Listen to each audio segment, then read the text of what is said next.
Merhaba arkadaşlar, kanalıma tekrar hoş geldiniz. Bugün sizlerle tek renkle yapılmış çok güzel bir örgü modeli yapımı paylaşacağım.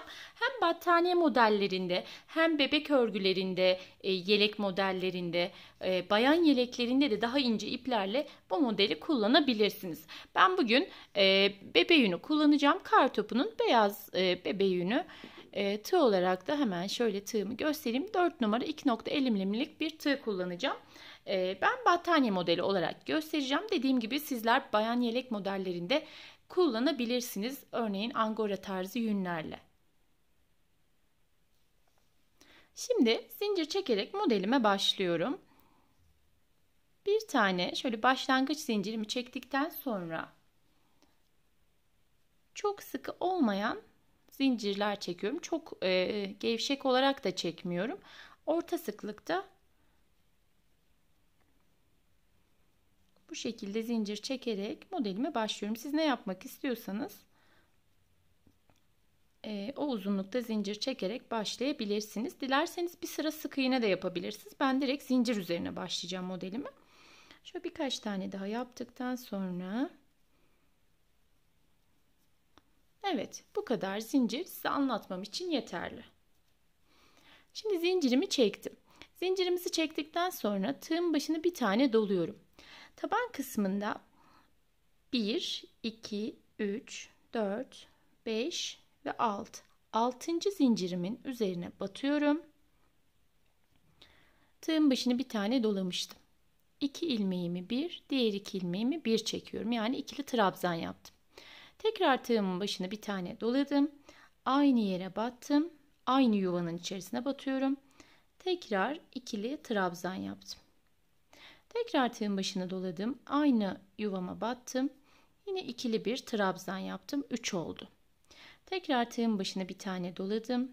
Tekrar ikili bir trabzan yaptım. 4 oldu. Şimdi tekrar tığın başına doluyorum. Yine aynı yuvama battım. İkili bir trabzan yaptım. Ve 5 tane ikili trabzan yapmış oldum.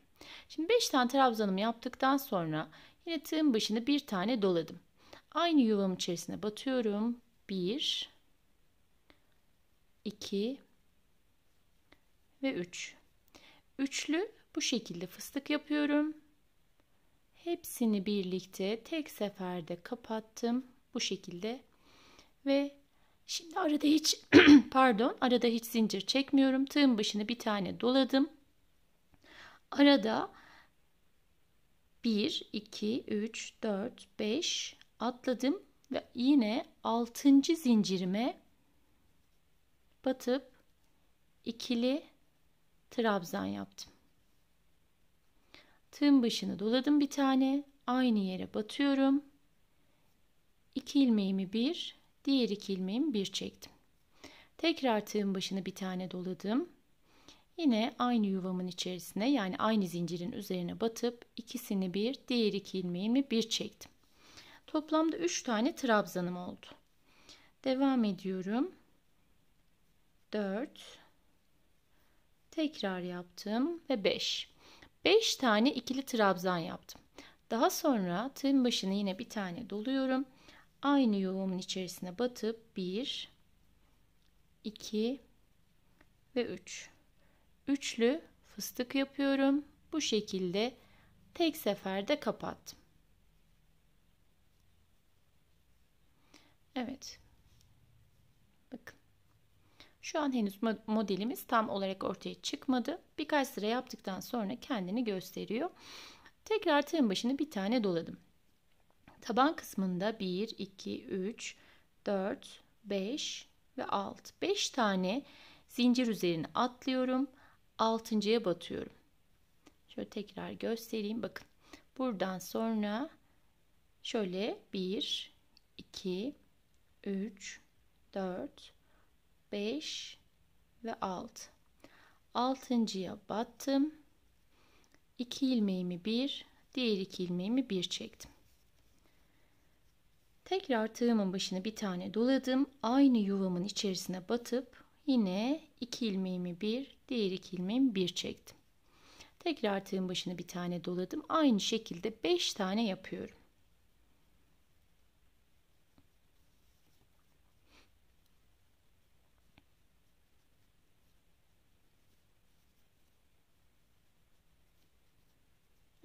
Bakın 5 taneyi yaptıktan sonra tığın başına bir tane doluyorum. Aynı yuvamın içerisine battım. 1, 2 ve 3 tane dolayarak bu şekilde 3 ilmek alarak şöyle üçlü fıstık yaptım ve tek seferde kapattım. Tekrar tığın başını doladım bir tane. Yine taban kısımda 5 taneyi atlayıp 6. zincirimin üzerine batacağım.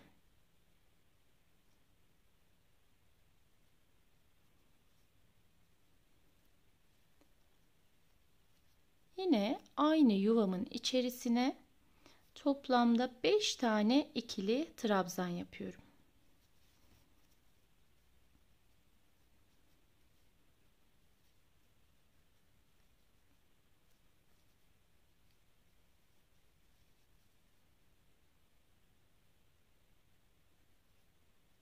Evet, 5 tane trabzanımı yaptım. Tığın başını doladım. Battım, bir ilmek aldım. Tığın başını doladım, batıp ilmek aldım. 2 oldu. Bunu 2 sayıyorum. Tekrar bakın tığın başını aldım ve ilmek aldım. 3 oldu. Şimdi üçünü birlikte kapattım. Hiç zincir çekmiyorum. Yine tığın başını bir tane doladım. Kenar kısmının düz çıkması için 1-2 tane atladım. 3. zincirime batıp buraya ikili bir trabzan yaptım. Şimdi ikili trabzanımı yaptıktan sonra buraya 1, 2, 3 ve 4. 4 tane zincir çekip örgümün arka yüzünü çevireceğim. Şimdi örgümün arka tarafını çevirdim. Tığın başını doladım. Burada fıstıktan sonra bakın 5 tane trabzanım var. Şurada 4 ve 5.'nin arasına. Şöyle sayalım. 1, 2, 3 ve 4. Bu 4. trabzanım. Şuradan 4 ve 5'in arasına batıyorum. Bu şekilde 2 ilmeğin bir, diğer 2 ilmeğin bir çekiyorum. Yani aynı modeli yapacağız şimdi yine. Tekrar battım. Yine ikili trabzan yaptım. Tekrar tığın başına aldım, battım. İkili trabzan yaptım. 3 oldu. 4 ve 5. 5 tane trabzanımı yaptıktan sonra tığın başını doladım. Aynı yere batıyorum. 1, 2 ve 3. Üçlü fıstık yapıp kapattım. Aynı şekilde sıramın sonuna kadar devam ediyorum. Hiç arada zincir çekmedim. Tığın başını bir doladım. Hemen buradan 4 ve 5. trabzanımın arasına batıyorum. İkili trabzan yapıyorum.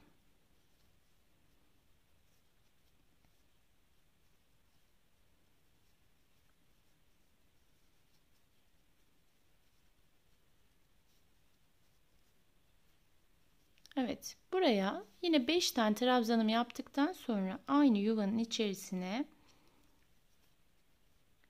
üçlü bir fıstık yaptım. Hepsini birlikte tek seferde kapattım. Hiç zincir çekmeden hemen buraya geldim.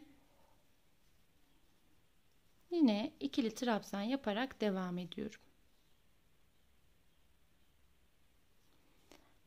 5 tane trabzanımı yaptım.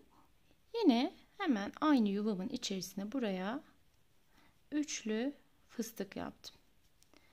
Kapattım. Hiç zincir çekmiyorum ara geçişlerde. Tığın başını aldım. Şuradan da 4 ve 5. trabzanımın arasına giriyorum, ara boşluğuna. İkili trabzan yapıyorum.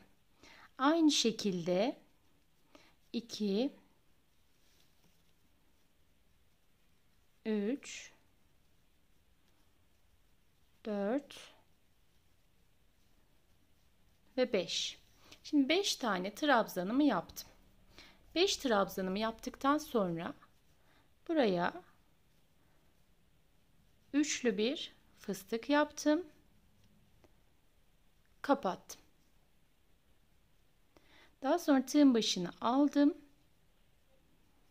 Hemen şuraya dibine batıyorum.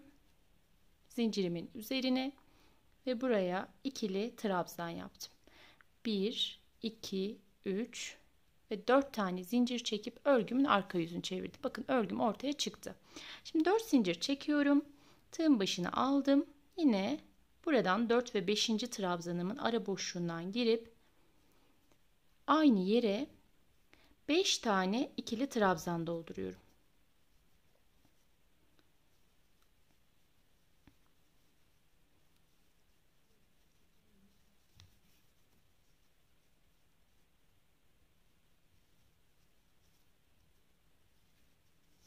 Şimdi 5 tane trabzanımı yaptıktan sonra aynı yere 1, 2 ve 3 defa dolayarak fıstık yapıp kapattım. Sıradaki modelimin üzerine geldim. Modelim bu şekilde devam ediyor. Şuraya kadar gelelim. Şu sonuncuyu yine göstereyim. Evet, şimdi sıramın sonuna geldim. Bakın son modelimi yaptım. Tığın başını bir tane doladım. Burada 4 tane zincir çekmiştim. Buradan şu alttan birinci zincirimin üzerine battım. 2 ilmeğimi bir, diğer 2 ilmeğimi bir çekerek ikili trabzanla kenar kısmını bu şekilde düzgün çıkması için bunu yapmamız gerekiyor. Tekrar 4 zincir çekip dönüp aynı işlemi yapacağım. Şimdi hemen biraz daha büyük bir parçanın üzerinde modelimi hazırlayıp geliyorum. Evet arkadaşlar, bakın modelim bu şekilde. Gerçekten battaniye için harika olur diye düşünüyorum. Bu modeli lif ipiyle de yapabilirsiniz. Lif ipini 2 kat yapıp yapabilirsiniz. Ya da bu şekilde bebe yünleriyle yapabilirsiniz. Ben kartopunun bebe yününü kullandım. Evet, bakın şöyle göstereyim. Çok güzel böyle puf puf bir battaniye olur. İnce iplerle yaparak da dediğim gibi yelek modeli yapabilirsiniz arkadaşlar. Umarım beğenmişsinizdir. Beni dinlediğiniz için çok teşekkürler. Kanalıma abone olarak bana destek verirseniz çok sevinirim. Başka videolarda görüşmek üzere. Hoşça kalın. Kendinize iyi bakın.